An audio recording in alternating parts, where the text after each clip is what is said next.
యెహెజ్కేలు గ్రంథము 10వ అధ్యాయము. నేను చూచుచుండగా కెరూబులకు పైగానున్న ఆకాశ మండలము వంటి దానిలో నీలకాంతమయమైన సింహాసనము వంటిదొకటి అగుపడెను. అప్పుడు అవిసెనార బట్ట ధరించుకొనిన వానితో, యెహోవా, కెరూబు క్రిందనున్న చక్రముల మధ్యకు పోయి కెరూబుల మధ్యనున్న నిప్పులు చేతుల నిండా తీసుకొని పట్టణము మీద చల్లుమని సెలవెయ్యగా, నేను చూచుచుండునంతలో అతడు లోపలికి పోయెను. అతడు లోపలికి పోగా కెరూబులు మందిరపు కుడిప్రక్కను నిలిచియుండెను, మరియు మేఘము లోపలి ఆవరణమును కమ్మియుండెను. యెహోవా మహిమ కెరూబుల పైనుండి ఆరోహణమై మందిరపు గడప దగ్గర దిగి నిలిచెను. మరియు మందిరము మేఘముతో నిండెను. ఆవరణమును యెహోవా తేజో మహిమతో నిండినదాయెను. దేవుడైన సర్వశక్తుడు పలుకున్నట్లుగా కెరూబుల రెక్కల చప్పుడు బయటి ఆవరణము వరకు వినబడెను. కెరూబుల మధ్య నుండు చక్రముల దగ్గర నుండి అగ్ని తీసుకొనుమని ఆయన అవిసెనార బట్ట ధరించుకొనిన వానికి ఆజ్ఞ ఇయ్యగా, అతడు లోపలికి పోయి చక్రము దగ్గర నిలిచెను. కెరూబులలో ఒకడు కెరూబుల మధ్యనున్న అగ్నివైపు చెయ్యి చాపి నిప్పులు తీసి అవిసెనార బట్ట ధరించుకొనిన వాని చేతిలో నుంచగా, అతడు అవి పట్టుకొని బయలుదేరెను. అంతలో కెరూబుల రెక్కల క్రింద మానవ హస్తరూపమొకటి కనబడెను. నేను చూచుచుండగా ఒక్కొక్క కెరూబు దగ్గర ఒక చక్రము చొప్పున 4 చక్రములు కనబడెను. ఆ చక్రములు రక్తవర్ణపు రాతితో చేయబడినట్లుండెను. ఆ 4 చక్రములు ఏకరీతిగా నుండి ఒక్కొక్క చక్రమునకు లోగా మరియొక చక్రమున్నట్లుగా కనబడెను. అవి జరుగుచుండగా 4 వైపులు జరుగుచున్నట్లుండెను. వెనుకకు తిరుగక జరుగుచుండెను. తల ఏ తట్టు తిరుగునో అవి ఆ తట్టే దాని వెంట పోవుచుండెను. వెనుకకు తిరుగక జరుగుచుండెను. ఆ 4 కెరూబుల యొక్క శరీరములను, వీపులను, చేతులను, రెక్కలను ఆ చక్రముల చుట్టూను కన్నులతో నిండియుండెను. 4 చక్రములుండెను. నేను వినుచుండగా తిరుగుడని చక్రములకు ఆజ్ఞ ఇయ్యబడెను. కెరూబులలో ఒక్కొక్క దానికి 4 ముఖములుండెను. మొదటిది కెరూబు ముఖము, రెండవది మానవ ముఖము, మూడవది సింహ ముఖము, 4వది పక్షిరాజు ముఖము. ఈ కెరూబులు పైకెక్కెను. కెబారు నది దగ్గర నాకు కనబడిన జంతువు ఇదే. కెరూబులు జరుగగా చక్రములను వాటి ప్రక్కకు జరిగెను.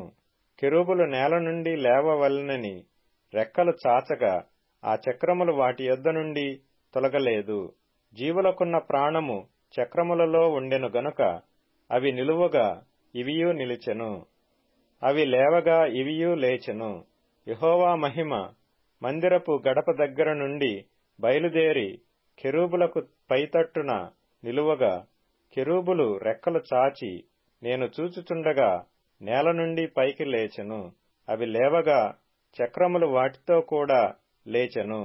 అవి యెహోవా మందిరపు తూర్పు ద్వారమునకు వచ్చి దిగి అక్కడ నిలువగా, ఇశ్రాయేలీయుల దేవుని మహిమ వాటికి పైగా నిలిచెను. కెబారు నది దగ్గర ఇశ్రాయేలు దేవుని క్రింద నాకు కనబడిన జీవి ఇదే. అవి కెరూబులని నేను గుర్తుపట్టితిని. ఒక్కొక్క దానికి 4 ముఖములను 4 రెక్కలను ఉండెను. మరియు ఒక్కొక్క దానికి రెక్క క్రిందను మానవ హస్తము వంటిది ఒకటి కనబడెను. మరియు వాటి ముఖరూపములు కెబారు నది దగ్గర నాకు కనబడిన ముఖరూపముల వలె ఉండెను. అవియు వాటి రూపములను అదే విధముగా ఉండెను. ఇవి అన్నియు ఆయా ముఖముల వైపుగా జరుగుచుండెను. యెహెజ్కేలు గ్రంథము 11వ అధ్యాయము. పిమ్మట ఆత్మ నన్ను ఎత్తి యెహోవా మందిరపు తూర్పు గుమ్మమునొద్దకు చేర్చి నన్ను దింపగా, గుమ్మపు వాకిట 25 మనుష్యులు కనబడిరి. వారిలో జనులకు ప్రధానులైన అజ్జూరు కుమారుడగు యజన్యాయు, బెనాయా కుమారుడగు పెలట్యాయు నాకు కనబడిరి.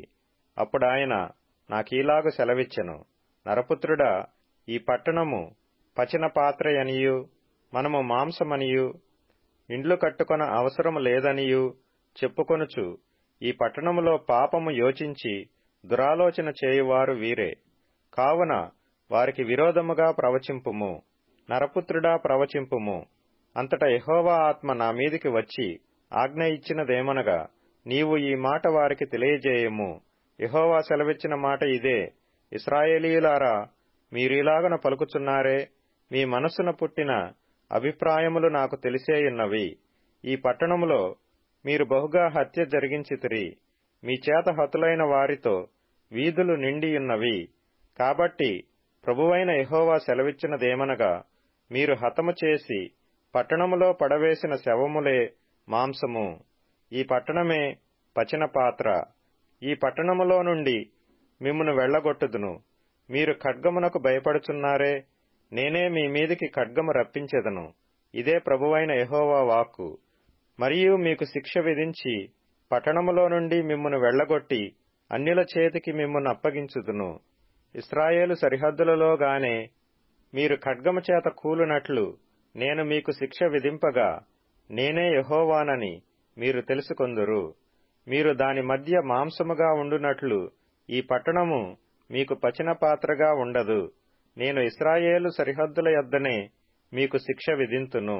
అప్పుడు మీ చుట్టూనున్న అన్యజనుల విధులనాచరించుటకై మీరు ఎవని కట్టడలననుసరింపక మానితిరో, ఎవని విధులను ఆచరింపకపోతిరో, ఆ యెహోవానగు నేనే ఆయననని మీరు తెలుసుకొందురు. నేను ఆ ప్రకారము ప్రవచింపుచుండగా బెనాయా కుమారుడైన పెలట్యా చచ్చెను. గనుక నేను సాష్టాంగపడి ఎలుగెత్తి, అయ్యో ప్రభువా యెహోవా, ఇశ్రాయేలీల శేషమును నీవు నిర్మూలము చేయుదువా అని మొర్రపెట్టితిని. అప్పుడు యెహోవా వాక్కు నాకు ప్రత్యక్షమై ఈలాగు సెలవిచ్చెను: నరపుత్రుడా, యెరూషలేము పట్టణపు వారు ఈ దేశము మాకు స్వాస్థ్యముగా ఇయ్యబడెను, మీరు యెహోవాకు దూరస్తులుగా నుండుడి అని ఎవరితో చెప్పుచున్నారో వారందరూ ఇశ్రాయేలీలై నీకు సాక్షాత్ బంధువులును నీ చేత బంధుత్వ ధర్మము నొందవలసిన వారునై ఉన్నారు.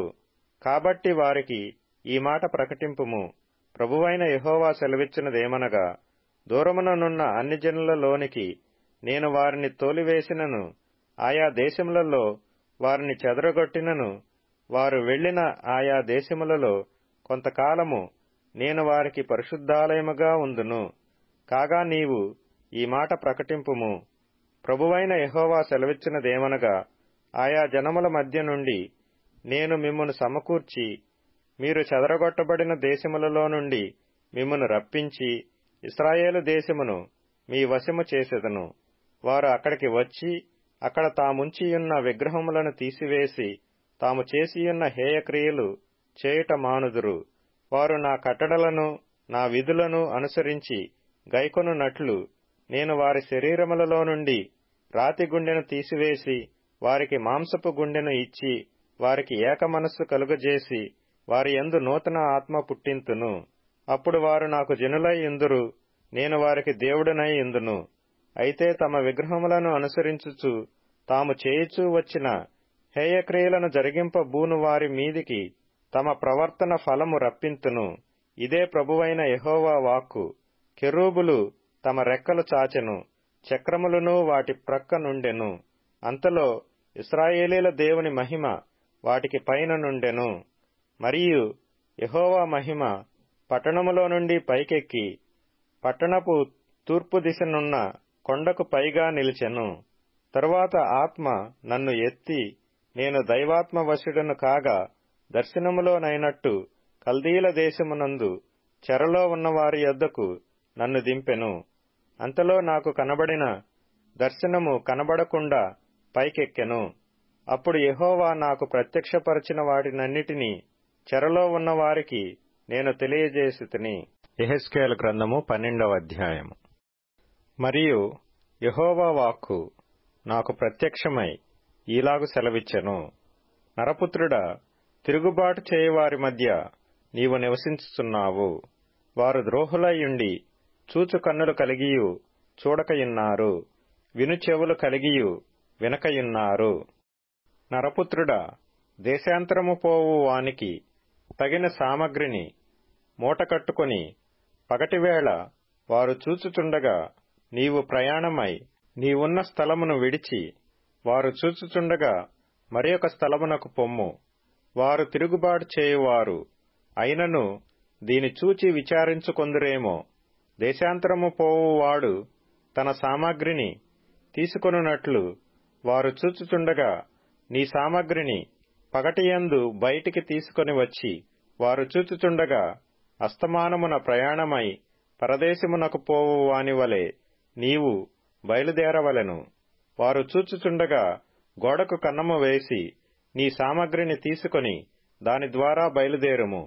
వారు చూచుచుండగా రాత్రియందు మూట భుజము మీద పెట్టుకొని నేల కనబడకుండా నీ ముఖము కప్పుకొని దానిని కొనిపొమ్ము. నేను ఇశ్రాయేలీలకు నిన్ను సూచనగా నిర్ణయించితిని. ఆయన నాకాజ్ఞాపించినట్లు నేను చేసితిని. ఎట్లనగా నేను దేశాంతరము పోవు వాడనైనట్టుగా పగటియందు నా సామగ్రిని బయటికి తెచ్చి అస్తమయమున నా చేతితో గోడకు కన్నము వేసి వారు చూచుచుండగా సామగ్రిని తీసుకొని మూట భుజము మీద పెట్టుకొంటిని. కీర్తనల గ్రంథం 120వ కీర్తన. నా శ్రమలో నేను యెహోవాకు మొర్రపెట్టి తిని, ఆయన నాకు ఉత్తరమిచ్చెను. యెహోవా అబద్ధమాడు పెదవుల నుండియు మోసకరమైన నాలుక నుండియు నా ప్రాణమును విడిపించుము. మోసకరమైన నాలుక, ఆయన నీకేమి చేయును? ఇంతకంటే అధికముగా నీకేమి చెయ్యును? తంగేడు నిప్పులతో కూడిన బాణములను, బలాఢ్యుల వాడిగల బాణములను నీమీద వేయును. అయ్యో, నేను మెషకులో పరదేశినయ్యున్నాను. కేదారు గుడారముల యొద్ద కాపురమున్నాను. కలహప్రియుని యొద్ద నేను చిరకాలము నివసించిన వాడను. నేను కోరునది సమాధానమే. అయినను మాట నా నోట వచ్చిన తోడని వారు యుద్ధమునకు సిద్ధమగుదురు. సామెతల గ్రంథం 27వ అధ్యాయం. ఇనుము చేత ఇనుము పదునగును, అట్లు ఒకడు తన చెలికానికి వివేకము పుట్టించును. అంజూరపు చెట్టును పెంచువాడు దాని ఫలము తినును. తన యజమానుని మన్నించువాడు ఘనతనొందును. హెబ్రీయులకు రాసిన పత్రిక 11వ అధ్యాయం. వీరందరూ ఆ వాగ్దానముల ఫలము అనుభవింపకపోయినను దూరము నుండి చూచి వందనము చేసి తాము భూమి మీద పరదేశులమును యాత్రికులమునయ్యున్నామని ఒప్పుకొని విశ్వాసము గలవారై మృతి నొందిరి. ఇలాగు చెప్పువారు తమ స్వదేశమును వెతుకుచున్నామని విషదపరచుచున్నారు కారా? వారు ఏ దేశము నుండి వచ్చిరో ఆ దేశమును జ్ఞాపకమందుంచుకొన్న ఎడల మరల వెల్లుటకు వారికి వీలు కలిగియుండును. అయితే వారు మరి శ్రేష్టమైన దేశమును అనగా పరలోక సంబంధమైన దేశమును కోరుచున్నారు. అందుచేత తాను వారి దేవుడనని అనిపించుకొనుటకు దేవుడు వారిని గూర్చి సిగ్గుపడడు. ఏలయనగా ఆయన వారి కొరకు ఒక పట్టణము సిద్ధపరచియున్నాడు. అబ్రహాము శోధింపబడి విశ్వాసమును బట్టి ఇస్సాకును బలిగా అర్పించెను. ఎవడు ఆ వాగ్దానములు సంతోషముతో అంగీకరించెనో ఇస్సాకు వలననైనది నీ సంతానమనబడును అని ఎవనితో చెప్పబడెనో ఆ అబ్రహాము మృతులను సహితము లేపుటకు దేవుడు శక్తిమంతుడని ఎంచినవాడై విశ్వాసమును బట్టి ఇస్సాకు జరగబోవు సంగతుల విషయమై యాకోబును ఏశావును ఆశీర్వదించెను. విశ్వాసమును బట్టి యాకోబు అవసాన కాలమందు యోసేపు కుమారులలో ఒక్కొక్కని ఆశీర్వదించి తన చేతికర్ర మొదలు మీద ఆనుకొని దేవునికి నమస్కారము చేసెను. యోసేపు తనకు అవసాన కాలము సమీపించినప్పుడు విశ్వాసమును బట్టి ఇశ్రాయేలు కుమారులను నిర్గమమును గూర్చి ప్రశంసించి తన శల్యములను గూర్చి వారికి ఆజ్ఞాపించెను. మోషే పుట్టినప్పుడు అతని తల్లిదండ్రులు ఆ శిశువు సుందరుడయ్యుండుట చూచి విశ్వాసమును బట్టి రాజాజ్ఞకు భయపడక 3 మాసములు అతని దాచిపెట్టిరి.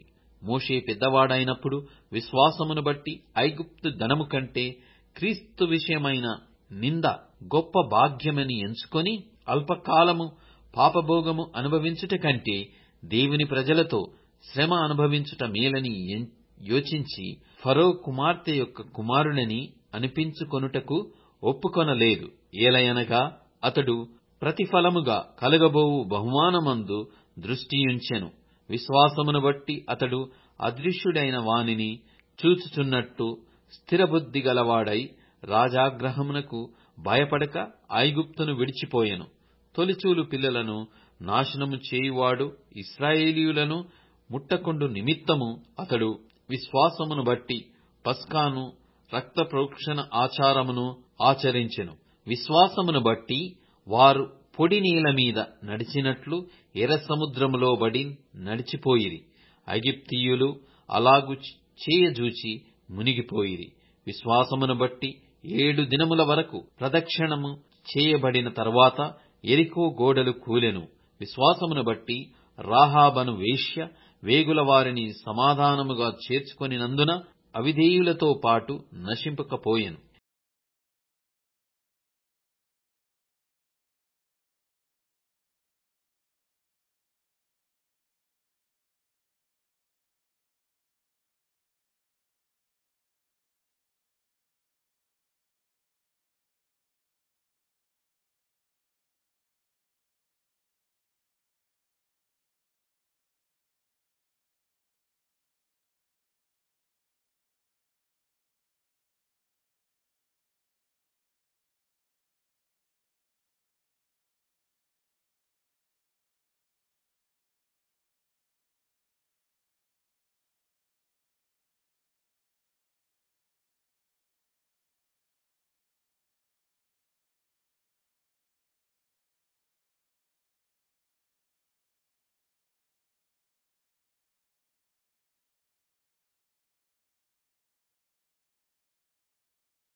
దేశమును విసర్జించెను అని ఎనుకొని ఇశ్రాయేలీల పెద్దలు చీకటిలో తమ విగ్రహపు గదులలో వారిలో ప్రతివాడు చేయు దానిని నీవు చూచుచున్నావు గదా. మరియు ఆయన, నీవు ఈ తట్టు తిరుగుము, వీటిని మించిన అతి హేయ కృత్యములు వారు చేయుట చూతువని నాతో చెప్పి యెహోవా మందిరపు ఉత్తర ద్వారము దగ్గర నన్ను దింపగా అక్కడ స్త్రీలు కూర్చుండి తమ్మూజు దేవతను గూర్చి ఏడ్చుట చూచితిని. అప్పుడాయన, నరపుత్రుడా, ఇది చూచితివి గాని నీవు తిరిగి చూచిన ఎడల వీటిని మించిన హేయ కృత్యములు చూతువని నాతో చెప్పి యెహోవా మందిరపు లోపలి ఆవరణములో నన్ను దింపగా అక్కడ యెహోవా ఆలయ ద్వారము దగ్గరనున్న ముఖ మంటపమునకును బలిపీఠమునకును మధ్యను ఇంచుమించు 25 మనుష్యులు కనబడిరి. వారి వీపులు యెహోవా ఆలయము తట్టును, వారి ముఖములు తూర్పు తట్టును తిరిగియుండెను. వారు తూర్పుననున్న సూర్యునికి నమస్కారము చేయుచుండిరి. అప్పుడాయన నాతో ఇట్లనెను, నరపుత్రుడా, నీవు చూచితివే, యూదావారు ఇక్కడ ఇట్టి హేయకృత్యములు జరిగించుట చాలదా? వారు దేశమును బలాత్కారముతో నింపుచు నాకు కోపము పుట్టించుదురు. తీగె ముక్కునకు పెట్టుచు మరి ఎక్కువగా నాకు కోపము పుట్టించుదురు. కాబట్టి కటాక్షము లేకయు కనికరము చూపకయు నేను నా క్రోధము నగుపరచి వారు నా చెవులలో ఎంత బిగ్గరగా మొర్రపెట్టినను నేను ఆలకింపకుందును. యెహెజ్కేలు గ్రంథము 9వ అధ్యాయము. మరియు నేను చెవులారా వినున్నట్లు ఆయన గట్టిగా ఈ మాటలు ప్రకటించెను. ఒక్కొక్కడు తాను హతము చేయు ఆయుధమును చేత పట్టుకొని పట్టణపు కావలి వారందరూ ఇక్కడికి రండి అనెను. అంతలో ఒక్కొక్కడు తాను హతము చేయు ఆయుధమును చేత పట్టుకొని ఉత్తర దిక్కుననున్న పై గవిని మార్గముగా 6 మనుష్యులు వచ్చుచుండిరి. వారి మధ్య ఒకడు అవిసెనార బట్ట ధరించుకొని నడుమునకు లేకికొని సిరాబుడ్డి కట్టుకొనియుండెను. వారు ఆలయమున ప్రవేశించి ఇత్తడి బలిపీఠమునొద్ద నిలిచిరి. ఇశ్రాయేలీల దేవుని మహిమ తానున్న కెరూబు పై నుండి దిగి మందిరపు గడప దగ్గరకు వచ్చి నిలిచి అవిసెనార బట్ట ధరించుకొని లేఖకుని సిరాబుడ్డి నడుమునకు కట్టుకొనిన వానిని పిలువగా, యెహోవా యెరూషలేమును ఆ పట్టణములో ప్రవేశించి చుట్టూ తిరిగి దానిలో జరిగిన హేయ కృత్యములను గూర్చి మూల్గులిడుచు ప్రలాపించుచున్న వారి లలాటముల గురుతు వేయుమని వారికాజ్ఞాపించి నేను వినుచుండగా వారికీలాగు సెలవిచ్చెను. మీరు పట్టణములో వాని వెంట పోయి నా పరిశుద్ధ స్థలము దగ్గర మొదలుపెట్టి కటాక్షమైనను కనికరమైనను లేకుండా అందరినీ హతము చేయుడి. అందరూ నశించున్నట్లు ఎవరినీ విడిచిపెట్టక పెద్దవారిని చిన్నవారిని కన్యకులను పిల్లలను స్త్రీలను చంపవలెను గాని ఆ గురుతు ఎవరికుండునో వారిని ముట్టకూడదు. వారు మందిరము ముందరనున్న పెద్దలను హతము చేయ మొదలుపెట్టగా ఆయన, మందిరమును అపవిత్రపరచుడి, ఆవరణములను హతమైన వారితో నింపుడి, మొదలుపెట్టుడి అని సెలవిచ్చెను. గనుక వారు బయలుదేరి పట్టణములోని వారిని హతము చేయసాగిరి. నేను తప్ప మరి ఎవరునూ శేషింపకుండా వారు హతము చేయుట నేను చూచి సాష్టాంగపడి వేడుకొని, అయ్యో ప్రభువా యెహోవా, యెరూషలేము మీద నీ క్రోధమును కుమ్మరించి ఇశ్రాయేలీలలో శేషించిన వారినందరినీ నశింపజేయుదువా అని మొర్రపెట్టగా ఆయన నాకీలాగు సెలవిచ్చెను. ఇశ్రాయేలు వారి యొక్కయు యూదావారి యొక్కయు దోషము బహుఘోరముగా ఉన్నది. వారు యెహోవా దేశమును విసర్జించెననియు ఆయన మమ్మును కానడనియు ననుకొని దేశమును హత్యతోనూ పట్టణమును తిరుగుబాటుతోనూ నింపియున్నారు. కాబట్టి కటాక్షముంచకయు కనికరము చూపకయు నేను వారి ప్రవర్తన ఫలమును వారనుభవింపజేసెదను. అప్పుడు అవిసెనార బట్ట ధరించుకొని లేఖికుని సిరాబుడ్డి నడుమునకు కట్టుకొనినవాడు వచ్చి, నీవు నాకాజ్ఞాపించినట్లు నేను చేసితినని మనవి చేసెను. కీర్తనల గ్రంథం 119వ కీర్తన. యెహోవా, నా మొర్ర నీ సన్నిధికి వచ్చునుగాక. నీ మాట చొప్పున నాకు వివేకము నిమ్ము. నా విన్నపము నీ సన్నిధిని చేరనిమ్ము. నీవిచ్చిన మాట చొప్పున నన్ను విడిపింపుము. నీవు నీ కట్టడలను నాకు బోధించుచున్నావు. నా పెదవులు నీ స్తోత్రము నుచ్చరించును. నీ ఆజ్ఞలన్నీయు న్యాయములు. నీ వాక్యమును గూర్చి నా నాలుక పాడును. నేను నీ ఉపదేశములను కోరుకొనియున్నాను. నీ చెయ్యి నాకు సహాయమగునుగాక. యెహోవా, నీ రక్షణ కొరకు నేను మిగుల ఆశపడుచున్నాను. నీ ధర్మశాస్త్రము నాకు సంతోషకరము. నీవు నన్ను బ్రతికింపుము. నేను నిన్ను స్తుతించెదను. నీ న్యాయ విధులు నాకు సహాయములగునుగాక. తప్పిపోయిన గొర్రెవలే నేను త్రోవ విడిచి తిరిగితిని. నీ సేవకుని వెదికి పట్టుకొనుము.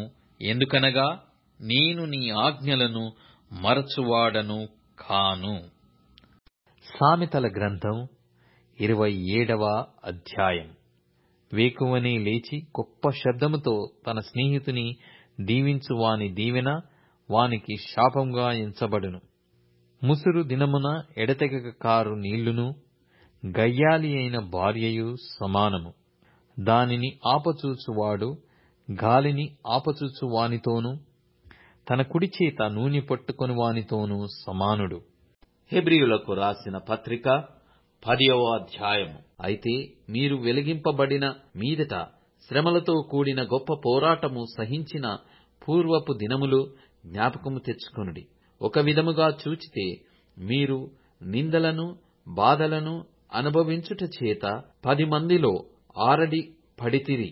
మరి ఒక విధముగా చూచితే వాటిననుభవించిన వారితో పాలివారైతిరి. ఎలాగనగా మీరు ఖైదులో ఉన్న వాటిని కరుణించి మీకు మరి శ్రేష్టమైనదియు స్థిరమైనదియునైన స్వాస్థ్యమున్నదని ఎరిగి మీ ఆస్తి కోల్పోవుటకు సంతోషముగా ఒప్పుకొంటిరి. కాబట్టి మీ ధైర్యమును విడిచిపెట్టకుడి. దానికి ప్రతిఫలముగా గొప్ప బహుమానము కలుగును. మీరు దేవుని చిత్తమును నెరవేర్చిన వారై వాగ్దానము పొందు నిమిత్తము మీకు ఓరిమి అవసరమై ఉన్నది. ఇక కాలము బహు కొంచెముగా ఉన్నది. వచ్చుచున్నవాడు ఆలస్యము చేయక వచ్చును. నా ఎదుట నీతిమంతుడైన వాడు విశ్వాస మూలముగా జీవించును గాని అతడు వెనుక తీసిన ఎడల అతని యందు నా ఆత్మకు సంతోషముండదు. అయితే మనము నశించుటకు వెనుక తీయువారము కాము గాని ఆత్మను రక్షించుకొనుటకు విశ్వాసము కలిగిన వారమై యున్నాము. హెబ్రీయులకు రాసిన పత్రిక 11వ అధ్యాయం. విశ్వాసమనునది నిరీక్షింపబడు వాటి యొక్క నిజ స్వరూపమును అదృశ్యమైనవి యున్నవనుటకు రుజువునై యున్నది. దానిని బట్టియే పెద్దలు సాక్ష్యము పొందిరి. ప్రపంచములు దేవుని వాక్యము వలన నిర్మాణమైనవనియు అందును బట్టి దృశ్యమైనది కనబడెను. పదార్థములచే నిర్మింపబడలేదనియు విశ్వాసము చేత గ్రహించుకొనుచున్నాము. విశ్వాసమును బట్టి హేబేలు కయ్యను కంటే శ్రేష్టమైన బలి దేవునికి అర్పించెను. దేవుడతని అర్పణలను గూర్చి సాక్ష్యమిచ్చినప్పుడు అతడు ఆ విశ్వాసమును బట్టి నీతిమంతుడని సాక్ష్యము పొందెను. అతడు మృతి పొందియు ఆ విశ్వాసము ద్వారా మాటలాడుచున్నాడు. విశ్వాసమును బట్టి హానోకు మరణము చూడకుండునట్లు కొనిపోబడెను. అతడు కొనిపోబడక మునుపు దేవునికి ఇష్టుడై యుండెను అని సాక్ష్యము పొందెను. కాగా దేవుడతని కొనిపోయెను గనుక అతడు కనబడలేదు. విశ్వాసము లేకుండా దేవునికి ఇష్టుడైయుండుట అసాధ్యము. దేవుని యొద్దకు వచ్చువాడు ఆయన యున్నాడనియు తన్ను వెదుకువారికి ఫలము దయచేయువాడనియు నమ్మవలెను గదా. విశ్వాసమును బట్టి నోహవు అది వరకు చూడని సంగతులను గూర్చి దేవుని చేత హెచ్చరింపబడి భయభక్తులు గలవాడై తన ఇంటి వారి రక్షణ కొరకు ఒక ఓడను సిద్ధము చేసెను. అందువలన అతడు లోకము మీద నేరస్థాపన చేసి విశ్వాసమును బట్టి కలుగు నీతికి వారసుడాయెను. అబ్రహాము పిలువబడినప్పుడు విశ్వాసమును బట్టి ఆ పిలుపునకు లోబడి తాను స్వాస్థ్యముగా పొందనయ్యున్న ప్రదేశమునకు బయలువెళ్ళెను. మరియు ఎక్కడికి వెళ్ళవలెనో అది ఎరగక బయలువెళ్ళెను. విశ్వాసమును బట్టి అతడును అతనితో ఆ వాగ్దానమునకు సమవారసుడులైన ఇస్సాకు యాకోబు అనువారును గుడారములలో నివసించుచు అన్యుల దేశములో ఉన్నట్టుగా వాగ్దత్త దేశములో వారసులైరి. ఏలయనగా దేవుడు దేనికి శిల్పియు నిర్మాణకుడునై ఉన్నాడో పునాదులు గల ఆ పట్టణము కొరకు అబ్రహాము ఎదురుచూచుచుండెను. విశ్వాసమును బట్టి సారాయి వాగ్దానము చేసిన వాడు నమ్మదగినవాడని ఎంచుకొనెను గనుక తాను వయస్సు గతించినదైనను గర్భము ధరించుటకు శక్తి పొందెను. అందుచేత మృతతుల్యుడైన ఆ యొకని నుండి సంఖ్యకు ఆకాశ నక్షత్రముల వలెను సముద్ర తీరమందలి లెక్కింప సఖ్యము కాని ఇసుక వలెను సంతానము కలిగెను. వీరందరూ ఆ వాగ్దానముల ఫలము అనుభవింపకపోయినను దూరము నుండి చూచి వందనము చేసి తాము భూమి మీద పరదేశులమును యాత్రికులమునై యున్నామని ఒప్పుకొని విశ్వాసము గలవారై మృతి నొందిరి. ఇలాగు చెప్పువారు తమ స్వదేశమును వెతుకుచున్నామని విషదపరచుచున్నారు కారా? వారు ఏ దేశము నుండి వచ్చిరో ఆ దేశమును జ్ఞాపకమందుంచుకొన్న ఎడల మరల వెల్లుటకు వారికి వీలు కలిగియుండును. అయితే వారు మరి శ్రేష్టమైన దేశమును అనగా పరలోక సంబంధమైన దేశమును కోరుచున్నారు. అందుచేత తాను వారి దేవుడనని అనిపించుకొనుటకు దేవుడు వారిని గూర్చి సిగ్గుపడడు. ఏలయనగా ఆయన వారి కొరకు ఒక పట్టణము సిద్ధపరచియున్నాడు. అబ్రహాము శోధింపబడి విశ్వాసమును బట్టి ఇస్సాకును బలిగా అర్పించెను. ఎవడు ఆ వాగ్దానములు సంతోషముతో అంగీకరించెనో ఇస్సాకు వలననైనది నీ సంతానమనబడును అని ఎవనితో చెప్పబడెనో ఆ అబ్రహాము మృతులను సహితము లేపుటకు దేవుడు శక్తిమంతుడని ఎంచినవాడై తన ఏకైక కుమారుని అర్పించి ఉపమాన రూపముగా అతనిని మృతులలో నుండి మరల పొందెను. విశ్వాసమును బట్టి ఇస్సాకు జరగబోవు సంగతుల విషయమై యాకోబును ఏశావును ఆశీర్వదించెను. విశ్వాసమును బట్టి యాకోబు అవసాన కాలమందు యోసేపు కుమారులలో ఒక్కొక్కని ఆశీర్వదించి తన చేతికర్ర మొదలు మీద ఆనుకొని దేవునికి నమస్కారము చేసెను. యోసేపు తనకు అవసాన కాలము సమీపించినప్పుడు విశ్వాసమును బట్టి ఇశ్రాయేలు కుమారులను నిర్గమమును గూర్చి ప్రశంసించి తన శల్యములను గూర్చి వారికి ఆజ్ఞాపించెను. మోషే పుట్టినప్పుడు అతని తల్లిదండ్రులు ఆ శిశువు సుందరుడైయుండుట చూచి విశ్వాసమును బట్టి రాజాజ్ఞకు భయపడక 3 మాసములు అతని దాచిపెట్టిరి. మోషే పెద్దవాడైనప్పుడు విశ్వాసమును బట్టి ఐగుప్తు ధనము కంటే క్రీస్తు విషయమైన నింద గొప్ప భాగ్యమని ఎంచుకొని అల్పకాలము పాపభోగము అనుభవించుట కంటే దేవుని ప్రజలతో శ్రమ అనుభవించుట మేలని యోచించి ఫరో కుమార్తె యొక్క కుమారుడని అనిపించుకొనుటకు ఒప్పుకొనలేదు. ఏలయనగా అతడు ప్రతిఫలముగా కలగబోవు బహుమానమందు దృష్టియుంచెను.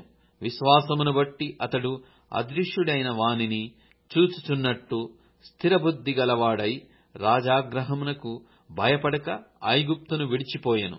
తొలిచూలు పిల్లలను నాశనము చేయువాడు ఇశ్రాయేలీయులను ముట్టకుండు నిమిత్తము అతడు విశ్వాసమును బట్టి పస్కాను రక్త ప్రోక్షణ ఆచారమును ఆచరించెను. విశ్వాసమును బట్టి వారు పొడి నీళ్ల మీద నడిచినట్లు ఎర్ర సముద్రములో బడి నడిచిపోయిరి. ఐగుప్తీయులు అలాగు చేయజూచి మునిగిపోయిరి. విశ్వాసమును బట్టి 7 దినముల వరకు ప్రదక్షిణము చేయబడిన తరువాత యెరికో గోడలు కూలెను. విశ్వాసమును బట్టి రాహాబను వేశ్య వేగుల వారిని సమాధానముగా చేర్చుకొనినందున అవిధేయులతో పాటు నశింపకపోయెను. ఇకను ఏమి చెప్పుదును? గిద్యోను, బారాకు, షమ్మేను, యెఫ్తా, దావీదు, సమూయేలను వారిని గూర్చియు ప్రవక్తలను గూర్చియు వివరించుటకు సమయము చాలదు. వారు విశ్వాసము ద్వారా రాజ్యములను జయించిరి, నీతి కార్యములను జరిగించిరి, వాగ్దానములను పొందిరి, సింహముల నోళ్లను మూసిరి, అగ్ని బలమును చల్లార్చిరి, ఖడ్గదారను తప్పించుకొనిరి, బలహీనులుగా ఉండి బలపరచబడిరి, యుద్ధములో పరాక్రమశాలులైరి, అన్యుల సేనలను పారదోలిరి. స్త్రీలు మృతులైన తమ వారిని పునరుత్థానము వలన మరల పొందిరి. కొందరైతే మరి శ్రేష్టమైన పునరుత్థానము పొందగోరి విడుదల పొందనొల్లక యాతన పెట్టబడిరి.